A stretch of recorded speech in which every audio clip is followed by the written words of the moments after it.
Shalom saudara-saudara dikasih Tuhan. Senang kita bisa kembali membahas firman Tuhan di perikop yang lain. Saya percaya setiap kita akan menikmati segala berkat dari setiap firman Tuhan yang akan kita gali. Sebab setiap firman Tuhan yang kita dengar tidak akan pernah kembali dengan sia-sia. Alkitab mencatat bahwa firman Tuhan itu bermanfaat untuk mengajar, untuk menyatakan kesalahan kita, untuk memperbaiki kelakuan kita, dan mendidik kita dalam kebenaran. Saya berdoa setiap kita menangkap dengan baik apa yang Tuhan mau atas hidup kita, supaya kita bisa merefleksikannya dalam setiap hidup kita sehari-hari. Mari kita baca di kitab Markus pasal yang pertama ayat yang ke-40 sampai yang ke-45. LAI memberikan sebuah judul, Yesus menyembuhkan seorang yang sakit kusta. Mari kita baca firman Tuhan ini bersama-sama. Seorang yang sakit kusta datang kepada Yesus dan sambil berlutut di hadapannya, ia memohon bantuannya. Katanya, "Kalau engkau mau, engkau dapat mentahirkan aku." Maka tergeraklah hatinya oleh belas kasihan. Lalu ia mengulurkan tangannya, menjamah orang itu dan berkata kepadanya, "Aku mau, jadilah engkau tahir." Seketika itu juga lenyaplah penyakit kusta orang itu, dan ia menjadi tahir. Segera ia menyuruh orang itu pergi dengan peringatan keras.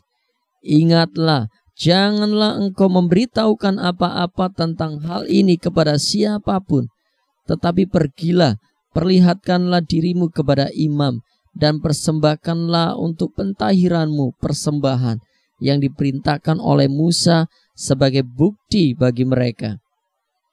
Tetapi orang itu pergi memberitakan peristiwa itu dan menyebarkannya kemana-mana, sehingga Yesus tidak dapat lagi terang-terangan masuk ke dalam kota. Ia tinggal di luar di tempat-tempat yang sepi, namun orang terus juga datang kepadanya dari segala penjuru. Haleluya. Mari kita berdoa. Bapa, kami mengucap syukur terima kasih untuk hari ini. Persiapkan hati kami untuk menerima segala yang terbaik daripadamu Tuhan hari ini. Ajar kami ya Roh Kudus untuk mengerti, dan tidak hanya mengerti, kami rindu menghidupi setiap firman-Mu yang kami dengar. Sepatah kata saja firman Tuhan yang Tuhan ucapkan itu akan mengubahkan hidup kami. Berfirmanlah ya Roh Kudus di dalam nama Tuhan Yesus. Haleluya. Amin.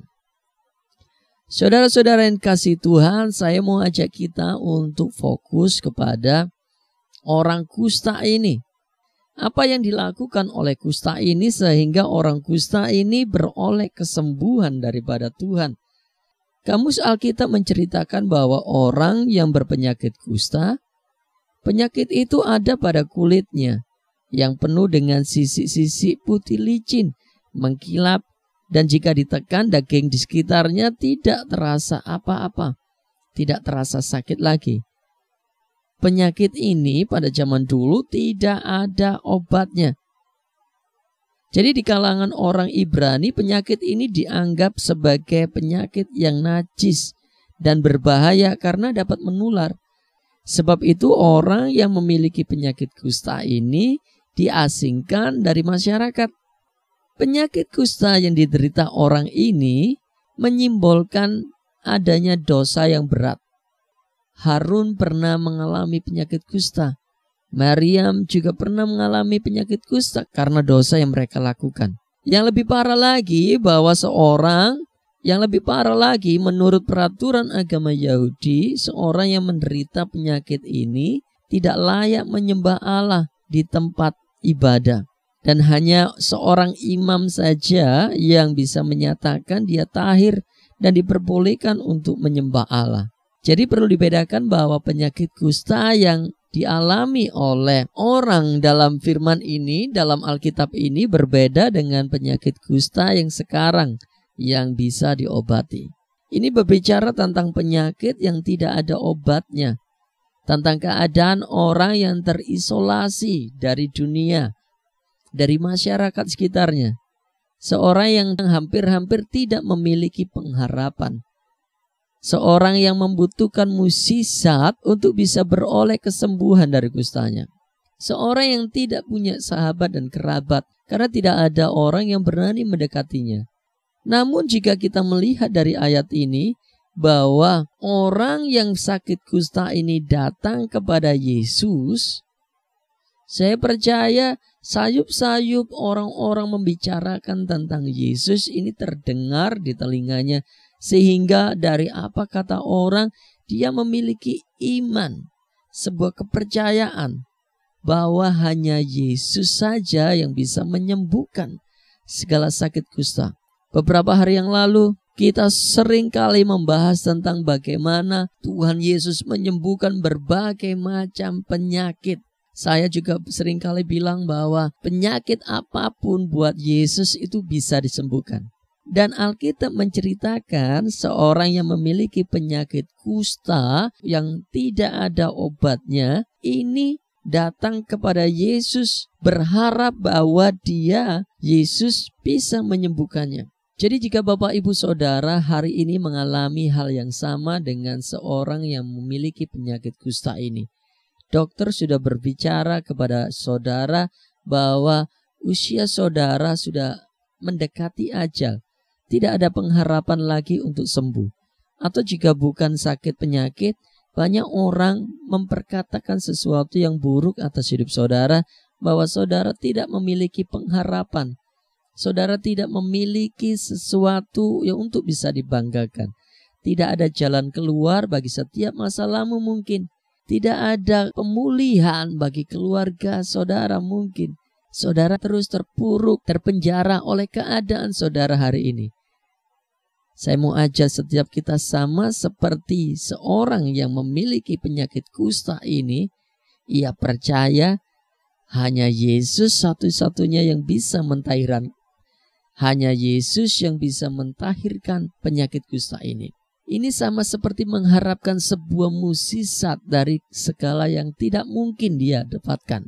Namun ia berani datang kepada Yesus, berharap pemulihan, pentahiran dirinya. Hal yang pertama yang saya mau ajak kita untuk belajar adalah beranilah melangkah datang kepada Yesus. Apapun beban yang kita pikul hari ini, seberat apapun permasalahan yang kita sedang hadapi, seterpuruk apapun keadaan kita, dan mungkin kita tidak ada, mungkin Bapak Ibu Saudara berpikir bahwa tidak ada pengharapan dan jalan keluar bagi semua yang Bapak Ibu Saudara alami.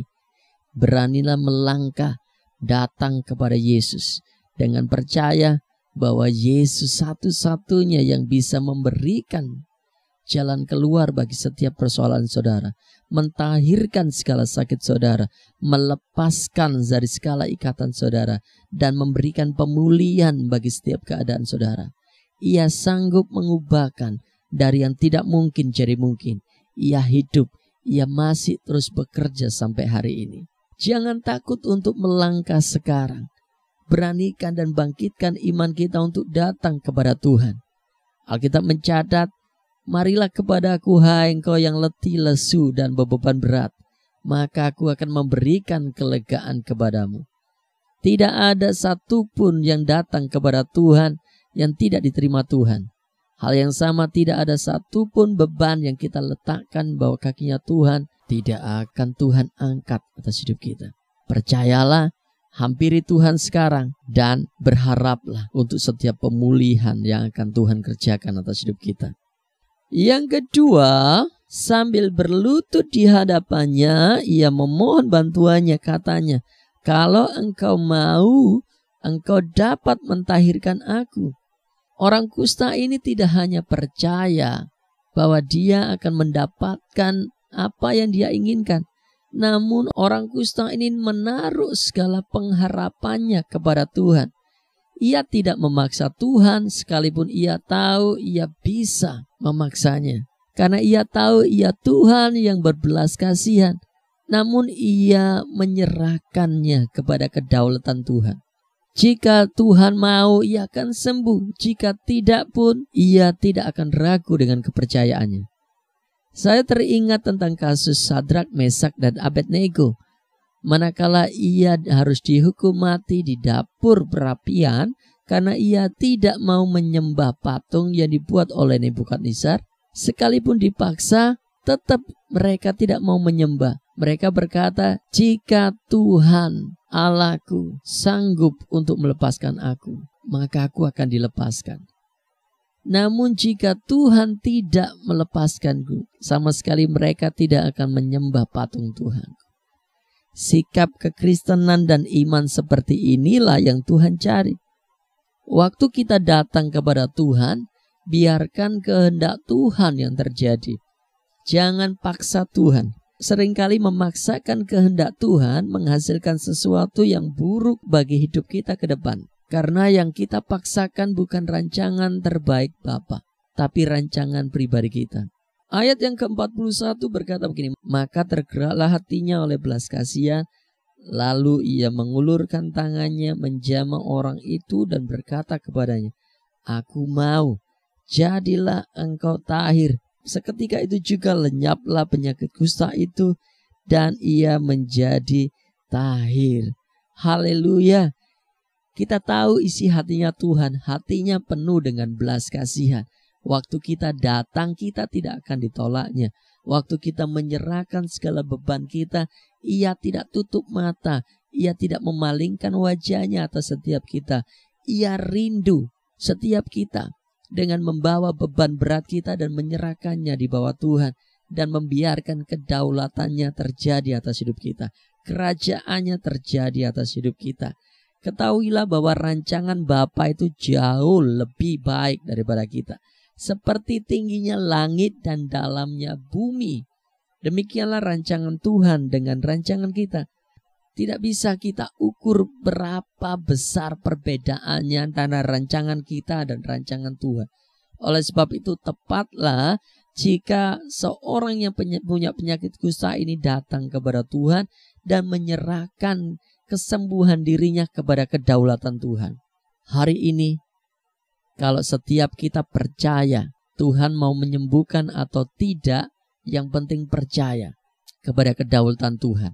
Dan saya percaya ia mau menyembuhkan saudara. Ia mau melepaskan saudara. Ia mau membebaskan saudara. Ia mau dengan suka hati menolong saudara. Ia mau menuntun setiap kita. Ia mau menjadi jalan keluar bagi setiap kita.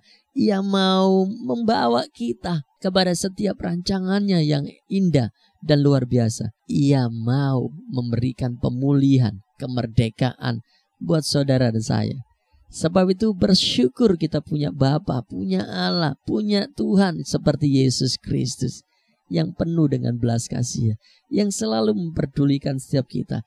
Ia menaruh kita dalam genggaman tangannya dan ia tidak membiarkan segala yang buruk itu terjadi atas hidup kita. Tuhan mau setiap kita datang dengan penuh keberanian dan kepercayaan kepada Tuhan, mengharapkan bahwa pemulihan itu datang daripadanya, bukan dari yang lain. Yang kedua adalah berserahlah untuk Tuhan mengerjakan kedaulatannya, untuk Tuhan menyatakan kerajaannya atas hidup saudara dan hidup saya. Yang ketiga yang saya akan sampaikan buat setiap kita dari perikop ini adalah ketidaktaatan berdampak buruk buat kerajaan surga. Sekarang perhatikan ayat yang ke-43 sampai 45 berkata ini, segera ia menyuruh orang itu pergi dengan peringatan keras. Wanita ini sudah diingatkan dengan keras supaya tidak boleh menceritakan kepada siapapun. Namun diperintahkannya untuk pergi kepada imam, memperlihatkan kepada imam-imam dan mempersembahkan untuk pentahirannya. Namun ayat yang ke-45 berkata, tetapi orang itu pergi memberitakan peristiwa itu dan menyebarkannya kemana-mana, sehingga Yesus tidak dapat lagi terang-terangan masuk ke dalam kota. Ia tinggal di luar di tempat-tempat yang sepi. Namun orang terus juga datang kepadanya dari segala penjuru. Nampaknya sepele. Ketidaktaatan akan menghambat atau berdampak buruk kepada kerajaan surga. Seharusnya ketika wanita ini melakukan dengan ketaatan, maka hal kerajaan surga itu bisa berjalan lancar. Akan banyak orang yang akan diselamatkan. Akan banyak orang yang menerima kabar baik. Ada banyak orang yang mengenal Yesus karena pengenalan secara pribadi. Namun karena ketidaktaatan wanita ini, Yesus tidak berani terang-terangan. Yesus berada di tempat-tempat yang sepi. Sekalipun banyak orang datang kepadanya dari segala penjuru, namun Yesus tidak berani terang-terangan. Karena apa yang dilakukan oleh wanita ini. Ketaatan sesuatu yang mutlak. Mungkin sesuatu yang simpel. Namun ketaatan kita kepada apa yang Tuhan katakan memperlancar kerajaan surga terjadi atas hidup kita dan orang-orang sekitar kita. Mari kita berdoa. Bapa, kami bersyukur, terima kasih. Hari ini kami beroleh semangat, pengharapan kembali. Hanya kepadamu kami akan beroleh Tuhan sesuatu yang kami rindukan. Apa yang menjadi problema atas hidup kami yang belum terselesaikan dan tidak terselesaikan ini, kami tahu Engkaulah jalan keluarnya. Engkaulah kebenaran, Engkaulah kehidupan Tuhan. Kami bersyukur hari ini Tuhan dan kami menyerahkannya dalam tangan Tuhan. Kami datang kepadamu Tuhan.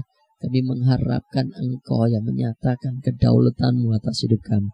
Terjadilah atas hidup kami di bumi seperti di surga. Di dalam nama Tuhan Yesus Kristus, terus Roh Kudus tolong kami untuk hidup selalu dalam ketaatan. Dari hari lepas hari seperti yang firman-Mu katakan. Di dalam nama Tuhan Yesus Kristus kami berdoa bersyukur. Haleluya. Amin. Sampai jumpa di pertemuan kita untuk membahas perikop-perikop selanjutnya besok. Bye-bye.